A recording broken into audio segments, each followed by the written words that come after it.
तारीख के अवराक को उल्टा करें तो हमें ऐसी शख्सियात मिलती हैं जिनका अज़म पहाड़ों से ज़्यादा मजबूत और जिनका ईमान चट्टानों से ज़्यादा पुख्ता था। ये वो लोग थे जिन्होंने वक़्त के दहारे को मोड़ दिया, जिनकी साबित कदमी ने बड़ी बड़ी सल्तनत के गरूर को खाक में मिला दिया। लेकिन क्या आपने कभी सोचा कि वो कौन था जिस पर उम्मत मुसलमा की बुनियाद रखी गई? जब नबूवत की शमा बुझी और हर तरफ तारीकी छा गई, वो कौन था जिसने तूफानी मौजों में ईमान की कश्ती को सहारा दिया? आज हम एक ऐसी अजीम शख्सियत की कहानी सुनेंगे जिसने ईमान की रोशनी बखेर कर भटकी हुई इंसानियत को एक बार फिर सहराते मुस्तकीम पर गामजन किया। एक ऐसी कहानी जो आंख को नम और दिलों को गरमा देगी। ये कहानी है सैयदना अबू बकर सदीक रजी अल्लाह तआला अन्हु की, खलीफा अव्वल, यारे घारे रसूल सल्लल्लाहु अलैहि वसल्लम और उम्मत मुसलमा के वो अजीम रहनुमा जिन्होंने तारीख का दहारा बदल दिया।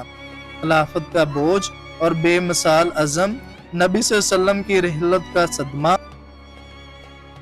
हमारे प्यारे नबी हजरत मोहम्मद सल्लल्लाहु अलैहि वसल्लम की रिहलत ने मदीना की फिजा में कुरहाम बर्पा कर दिया। ये कोई मामूली सदमा नहीं था, ये क़यामत थी जो पूरे आलम इस्लाम पर नाज़िल हुई। सहाबा कराम रजी अल्लाह ताला अन्हु पर गम का एक पहाड़ टूट पड़ा। जो रूहे कायनात थे, जो इनकी हर सांस, हर फिक्र का महवर थे, वो अब उनके दरमियान नहीं रहे। हजरत उमर फारूक रजी अल्लाह ताला अन्हु जैसा जलील अल कदर सहाबी भी इस सदमे की शिद्दत से बेखुद होकर कह रहे थे कि नबी सल्लल्लाहु अलैहि वसल्लम फौत नहीं हुए, बल्कि अल्लाह से मुलाकात के लिए गए हैं और जल्द वापस आएंगे। इस बेपनाह सदमे के आलम में जब बड़े बड़े सहाबा भी दिल बर्दाश्ता थे, जब उम्मत का शिराजा बिखरता दिखाई दे रहा था, एक शख्सियत थी जिसने अपने गम को समेटा, अपनी आंखों के आंसू रोके और उम्मत की रहनुमाई के लिए चट्टान बनकर खड़ी हो गई। वो थे सैयदना अबू बकर सदीक रजी अल्लाह तआला अन्हु। इस मौका पर हजरत अबू बकर ने वो तारीखी अल्फाज कहे जो आज भी हमारे लिए मशले रहा है।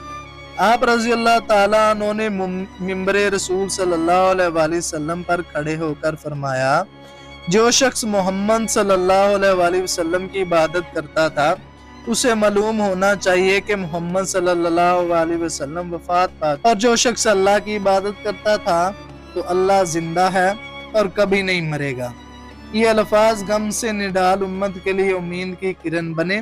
फिर आपने सूरत आल इमरान की आयत 144 की तलावत फरमाई, और मोहम्मद सल्लल्लाहु अलैहि वसल्लम तो सिर्फ एक रसूल हैं, इनसे पहले भी कई रसूल गुजर चुके हैं, तो क्या अगर वो फौत हो जाएं या कत्ल हो जाएं तो तुम अपनी एड़ियों के बल पलट जाओगे? इस आयत ने सहाबा कराम रजी अल्लाह ताला अन्हु को होश में लाया। इन्हें यह एहसास हुआ कि दीन इस्लाम नबी सल्लल्लाहु अलैहि वसल्लम की ज़ात से नहीं, बल्कि अल्लाह ताला की वादानियत और इसके हकामात पर कायम है। ये सैयदना अबू बकर की बसीरत और ईमान की गहराई थी जिसने उम्मत को इस नाजुक मोड़ से बिखरने से बचा लिया। इनके इस कायदाना किरदार ने साबित किया वो न सिर्फ रसूलुल्लाह सल्लल्लाहु अलैहि वसल्लम के सबसे करीबी दोस्त थे, बल्कि उम्मत की क़यादत के लिए सबसे मौजू तरीन शख्सियत भी थे। आपकी खिलाफत का आगाज ही एक ऐसे तूफान से हुआ था जिसमें बड़े बड़े बहादुरों के कदम डगमगा जाते हैं, लेकिन आपने साबित कदमी से इन हालात का मुकाबला किया और उम्मत को एक नई समत दी। खिलाफत सदीकी की 3 बड़े चैलेंजेस हैं: नई रियासत की अजमैश और सैयदना अबू बकर सदीक का अज़म। नबी करीम सल्लल्लाहु अलैहि वसल्लम की वफात के फौरन बाद अरब के मुख्तलिफ इलाकों में कई अफराद ने नबूवत के झूठे दावे। इनमें सबसे नुमाया और ख़तरनाक मसलिमा कज़ाब था, जिसने यमामा में नबूवत का दावा किया और एक बड़ी फौज जमा कर ली थी। इसके अलावा यमन में असूद अंसी और नजद में सजा बिनते हारिस ने भी नबूवत के दावे किए और अपने अपने पैरोकारों की एक बड़ी तादाद इकट्ठी कर ली। ये दावेदार महज मजहबी इनराफ नहीं थे, ये अपने अपने इलाकों में सियासी ताकत भी हासिल कर रहे थे और सामनी रियासत के लिए बराह रास्त खतरा बन चुके थे। इनके पैरोकार न सिर्फ उन पर ईमान ला चुके थे, बल्कि मदीना की हुकूमत के खिलाफ फौजी ताकत भी बन रहे थे। ये झूठे नबी अपने पैरोकारों को मदीना से बगावत पर उकसा रहे थे और उम्मत में शदीद इंतशार फैलाने की कोशिश कर रहे थे। सैयदना अबू बकर ने इन तमाम फितनों का सख्ती से किला कमा करने का फैसला किया, क्योंकि वो जानते थे कि नबूवत का दावा इस्लाम की बुनियादों पर हमला है। उन्होंने हजरत खालिद बिन वलीद रजी अल्लाह ताला अन्हु को मुस्लिमा कज़ाब से लड़ने के लिए भेजा, जिसके नतीजे में जंगे यमामा जैसी शदीद जंग लड़ी गई, जिसमें सैकड़ों हाफिज़े कुरान सहाबा कराम रजी अल्लाह ताला अन्हु शहीद हुए। इस तरह दीगर इलाकों में भी फौजी महमात भेजी गईं और इन तमाम झूठे नबियों और उनके पैरोकारों को शिकस्त देकर इनका खात्मा किया गया। ये सैयदना अबू बकर की बसीरत और दीन की हिफाजत के अज़म का नतीजा था कि नबूवत का यह झूठा दावा हमेशा के लिए जड़ से उखाड़ दिया गया। इन दाखिली चैलेंजेस के साथ साथ नवाजिदा इस्लामी रियासत को दो अजीम आलमी ताकतों सल्तनत रूम और सल्तनत फारस से भी शदीद खतरात लाहक थे। ये दोनों सल्तनतें इस्लामी रियासत को अपने लिए एक उभरता हुआ खतरा समझ रही थीं और इस इब्तदाई मरहले में ही कुचलने के लिए मौके की तलाश में थीं। रूमियों की सरहदें शाम के साथ मिलती थीं और वो शाम में मुसलमानों की बढ़ती हुई ताकत को तशवीश की निगाह से देख रहे थे। दूसरी तरफ फारसी सल्तनत मशरक में इराक के जरिए इस्लामी रियासत के करीब थी और वो भी अपने असर और रसूख को कम होता नहीं देख सकते थे। ये दोनों सुपर पावर्स अस्करी लिहाज से बहुत मजबूत थीं और इनके पास बड़ी मुनज़्ज़म फौजें थीं। ये तमाम चैलेंजेस एक साथ नमूदार हुए और खिलाफत की पहली दीवार को हम आज़माइश में डाल दिया। ये हालात ऐसे थे कि कोई आम हुक्मरान होता तो शायद हिम्मत हार देता, अपनी फौजों को अंदरूनी मसाइल पर मरकूज रखता और बोनी खतरा से चश्मपोशी करता, लेकिन सैयदना अबू बकर सदीक ने अपने ईमान और अल्लाह पर कामल तवक्कल और गैर मामूली हिकमत के साथ इन सब का मुकाबला किया। उन्होंने अंदरूनी फितनों को कुचलने के साथ साथ बरूनी महाजों पर भी अपनी नजर रखी और नबी सल्लल्लाहु अलैहि वसल्लम के हुक्म के मुताबिक रोमियों के खिलाफ हजरत उसामा बिन जैद के लश्कर को रवाना किया। कि उनको मजबूत हिकमत अमली का सबूत था कि उन्होंने बैक वक्त कई महाजों पर कामयाबी हासिल की। इन तमाम चैलेंजेस के बावजूद एक वाक़या ऐसा है जो सैयदना अबू बकर सदीक की बेमिसाल इस्तिकामत और नबी सल्लल्लाहु अलैहि वसल्लम के फैसलों से गैर मुतज़ल्ज़ल अकीदत का मुंह बोलता सबूत है। ये वाक़या न सिर्फ इनकी शख्सियत को उजागर करता है बल्कि हमारे लिए बहुत बड़ा गहरा सबक रखता है। नबी करीम सल्लल्लाहु अलैहि वसल्लम ने अपनी जिंदगी के आखिरी अय्याम में हजरत उसामा बिन जैद रजी अल्लाह ताला अन्हु की क़यादत में एक लश्कर शाम की जानब रवाना करने का हुक्म दिया था ताकि रोमियों के साथ सरहदी मामलात निपटाए जा सकें। इस लश्कर में हजरत अबू बकर रजी अल्लाह ताला अन्हु और हजरत उमर जैसे बड़े बड़े सहाबा किराम रजी अल्लाह ताला अन्हु शामिल थे। रसूलुल्लाह सल्लल्लाहु अलैहि वसल्लम ने खुद अपने दस्ते मुबारक से उसामा के झंडे को बांधा था। नबी सल्लल्लाहु अलैहि वसल्लम की वफात के बाद जब मदीना मुनव्वरा अंदरूनी खतरात का सामना कर रहा था, मुर्तदीन सर उठा रहे थे, झूठे नबी दावा कर रहे थे और मदीना का दफार कमजोर दिखाई दे रहा था, बाद सहाबा ने ये राय दी कि इस लश्कर को रोक लिया जाए या कम अज कम इसमें शामिल बड़े सहाबा को मदीना के दफा के लिए रोक लिया जाए।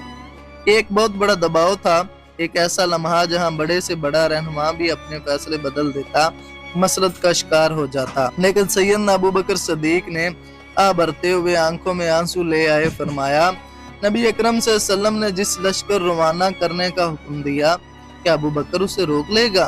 खुदा की कसम, अगर मुझे ये यकीन भी हो कि दरिंदे मुझे घसीट कर ले जाएंगे, तब भी मैं इस लश्कर को रवाना करूंगा जो रसूलुल्लाह सल्लल्लाहु अलैहि वसल्लम ने तैयार किया था। मैं इस झंडे को कैसे गिरा दूं जिसे रसूलुल्लाह सल्लल्लाहु अलैहि वसल्लम ने खुद अपने दस्ते मुबारक से बुलंद किया था। ये अल्फाज इनके ईमान की गहराई और नबी करीम सल्लल्लाहु अलैहि वसल्लम के हर हुक्म पर इनके कामिल यकीन का इजहार थे। आप रजी अल्लाह ताला ने हजरत उसामा को बुलाकर फरमाया, ए उसामा, आगे बढ़ो और वही करो जो तुम्हें रसूलुल्लाह सल्लल्लाहु अलैहि वसल्लम ने हुक्म दिया है। जब लश्कर रवाना होने लगा तो एक और हैरत अंगेज मंजर सामने आया। सैयदना अबू बकर सदीक रजी अल्लाह ताला अन्हु खलीफा वक्त मुसलमानों के सरबराह अपने घोड़े पर सवार उसामा बिन जैद के साथ पैदल चल रहे थे। हजरत उसामा जो उम्र में छोटे थे ने अर्ज किया, ए अल्लाह के रसूल सल्लल्लाहु अलैहि वसल्लम के खलीफा, या तो आप सवार हो जाएं या मैं उतर आऊं? तो सैयदना अबू बकर सिद्दीक ने फरमाया, ना तुम उतरो और ना मैं सवार होऊंगा। क्या हर्ज है कि मेरे पांव थोड़ी देर अल्लाह की राह में गुबार उलूद हो जाएं। ये अल्लाह की राह में उठाया गया कदम है। ये इनकी तवाज़ो, आजिज़ी और अल्लाह की राह में हर कुर्बानी देने के लिए आमादगी का सबूत था। हज़रत उसामा रज़ी अल्लाह ताला अन्हो का लश्कर अपनी मंजिल की तरफ रवाना हो गया और महज 40 दिन के बाद वो फातेह बनकर लौटे। इनकी कामयाबी की खबर ने मुर्तद्दीन के हौसले पस्त कर दिए, जो कबाइले इस्लाम से फिर गए थे। इनमें खौफ पैदा हुआ और उन्होंने सोचा कि अगर मदीना के पास बाहर भेजने के लिए लश्कर है तो इनके पास अंदरूनी फितनों को कुचलने की भी ताकत होगी। ये वाक़या इस बात की गवाही है कि किस तरह सैयदना अबू बकर ने नबी सल्लल्लाहु अलैहि वसल्लम के हुक्म सबसे बाला रखा और अल्लाह पर कामल तवक्कल किया। इनकी इस्तकामत ने उम्मत को बिखरने से बचाया। इस वाक़े से हमें ये नसीहत मिलती है कि आज़माइश और मुश्किलात में साबित कदम रहना ही कामयाबी की कुंजी है। नबी सल्लल्लाहु अलैहि वसल्लम के हुक्म की ताज़ीम और अल्लाह पर यकीन ही हमें बड़ी से बड़ी आफत से निकाल सकता है। सैयदना अबू बकर सिद्दीक की ज़िंदगी हमें कई असबाक सिखाती है। ईमान की मजबूती और तवक्कुल अल्लाह। आप रज़ी अल्लाह ताला अन्हु का ईमान इस कदर मजबूत था कि नबी सल्लल्लाहु अलैहि वसल्लम की रहलत जैसे नाकाबिले बर्दाश्त सदमे को भी बर्दाश्त कर गया। उन्होंने हर मुश्किल में अल्लाह पर तवक्कुल किया और कभी हौसला नहीं हारा। ये हमें सिखाता है कि ज़िंदगी में जब भी मुश्किल आए अपने ईमान को मजबूत रखें, क्योंकि यही हमारी सबसे बड़ी ताकत है। ईमान ही वो कुव्वत है जो हमें हर आज़माइश में साबित कदम रखती है। क़यादत और जिम्मेदारी का एहसास। जिस तरह उन्होंने नवाज़िदा इस्लामी रियासत की क़यादत संभाली और इसे तमाम चैलेंजेस से निकाला, वो एक बेमिसाल नमूना है। एक सच्चा लीडर वही होता है जो मुश्किल में भी डट कर खड़ा रहे और अपने पैरोकारों को मायूस ना होने दे। उन्होंने ये साबित किया कि सही क़यादत बुरहानों में उभरती है और कौम को तरीकी से निकाल कर रोशनी की तरफ लाती है। सुन्नते नबी सल्लल्लाहु अलैहि वसल्लम पर गैर मुतज़लज़ल अमल। सैयदना अबू बकर सिद्दीक रज़ी अल्लाह ताला अन्हु ने नबी की हर सुन्नत और हर हुक्म पर सख्ती से अमल किया, ख्वाह वो ज़ाहिरी तौर पर कितना ही मुश्किल क्यों ना लगे। इनकी ज़िंदगी हमारे लिए एक रहनुमा असूल है कि हम भी अपने नबी की तालीमात पर किस तरह मजबूती से कारबंद रहें। नबी सल्लल्लाहु अलैहि वसल्लम की सुन्नत को मजबूती से थामे रखना ही कामयाबी का रास्ता है। सब्र और इस्तकामत। आप रज़ी अल्लाह ताला अन्हु की ज़िंदगी सब्र और इस्तकामत का आला नमूना है। उन्होंने ना सिर्फ ज़ाती गम को बर्दाश्त किया बल्कि पूरी उम्मत के चैलेंजेस को भी सब्र और इस्तकामत से अबूर किया। हर इम्तिहान में अल्लाह की रज़ा पर राज़ी रहे और कभी हिम्मत नहीं हारी। ये हमें सिखाता है कि बड़े मकासद के असूल के लिए सब्र और इस्तकामत नागुज़ीर है। आज भी हम जब अपनी ज़िंदगियों में मुश्किलात और आज़माइशों का सामना करते हैं तो सैयदना अबू बकर सिद्दीक की सीरत हमारे लिए रोशनी का मीनार है। इनकी ज़िंदगी हमें सिखाती है कि ईमान, तवक्कुल और साबित कदमी के साथ किसी भी चैलेंज का मुकाबला किया जा सकता है। आइए हम भी सैयदना अबू बकर सिद्दीक रज़ी अल्लाह ताला अन्हु की पैरवी करते हुए अपने ईमान को मजबूत करें, सब्र और इस्तकामत का दामन थामें और अपने दीन पर साबित कदम रहें, ताकि हम भी दुनिया और आखिरत में कामयाबी हासिल कर सकें। हज़रत अबू बकर सिद्दीक रज़ी अल्लाह ताला अन्हु ने तमाम फितनों से निपटने के बाद सबसे पहले जो अहम काम किया वो बैतुल माल का बाकायदा क़याम था।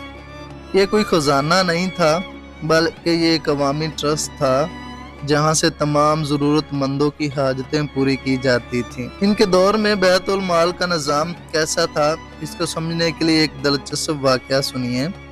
जब हज़रत अबू बकर सिद्दीक रज़ी अल्लाह ताला अन्हु को खलीफा मुंतखब किया गया तो वो तजारत से अपना गुजर बसर करते थे।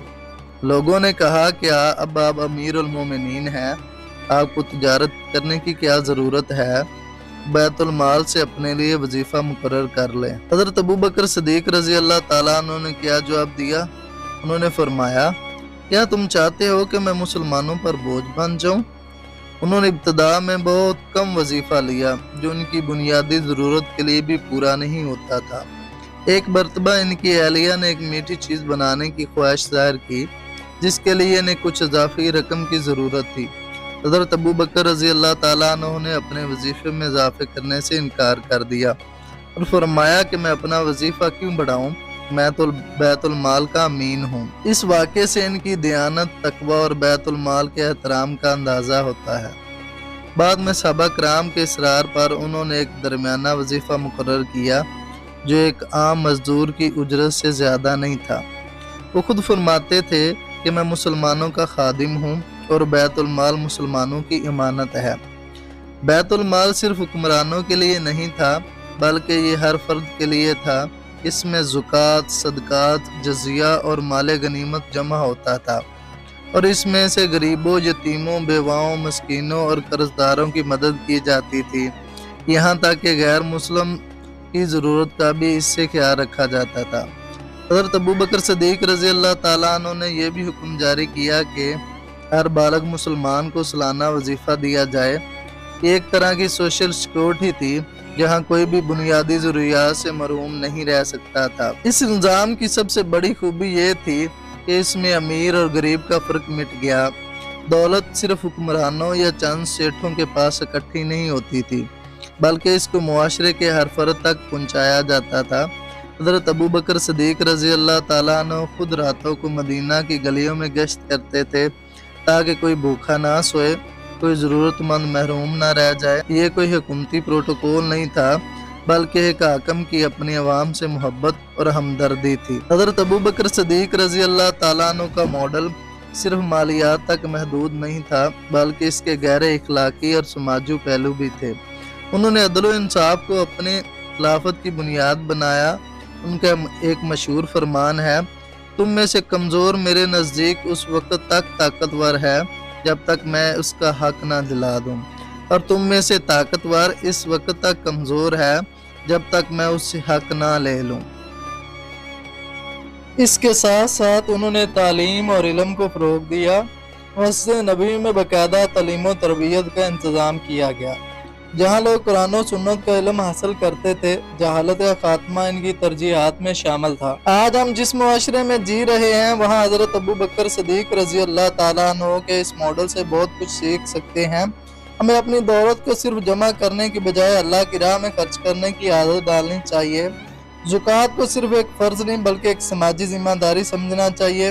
بیت المال کا تصور صرف ایک قدیم ادارہ نہیں بلکہ ایک جدید فلاحی ریاست کی بنیاد بن سکتا ہے۔ کہ ہم آج بھی اپنے ارد گرد کے بھوکے، ننگے اور بے سہارا لوگوں کا خیال رکھتے ہیں؟ کیا ہم اپنے ہمسائے کی خبر گیری کرتے ہیں؟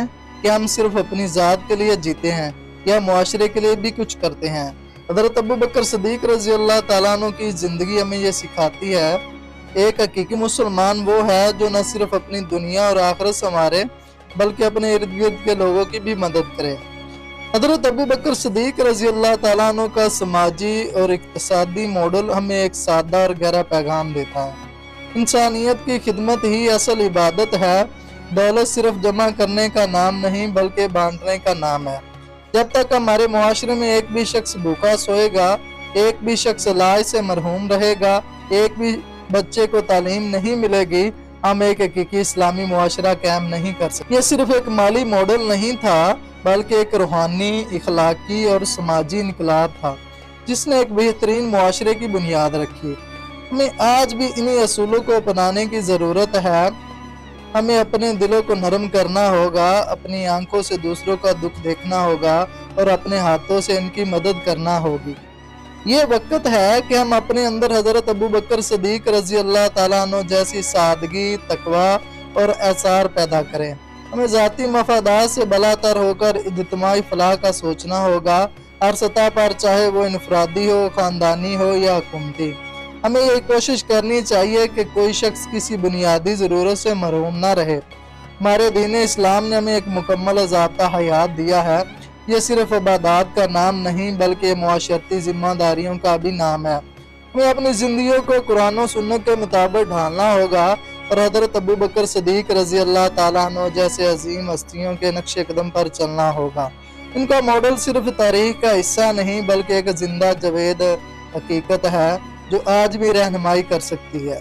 दोस्तों अगर आपको ये वीडियो अच्छी लगी हो तो वीडियो को लाइक कर दें, चैनल को सब्सक्राइब कर दें और बेल आइकन को दबा दें ताकि हमारी तमाम आने वाली वीडियो आप तक बआसानी पहुंच सकें और तमाम लोग हज़रत अबू बकर सिद्दीक़ रज़ी अल्लाह ताला अन्हु की तालीमात से मुफीद हो सके। अल्लाह ताला हमें दीन इस्लाम पर मुकम्मल तौर पर अमल करने की तौफीक अता फरमाए। आमीन।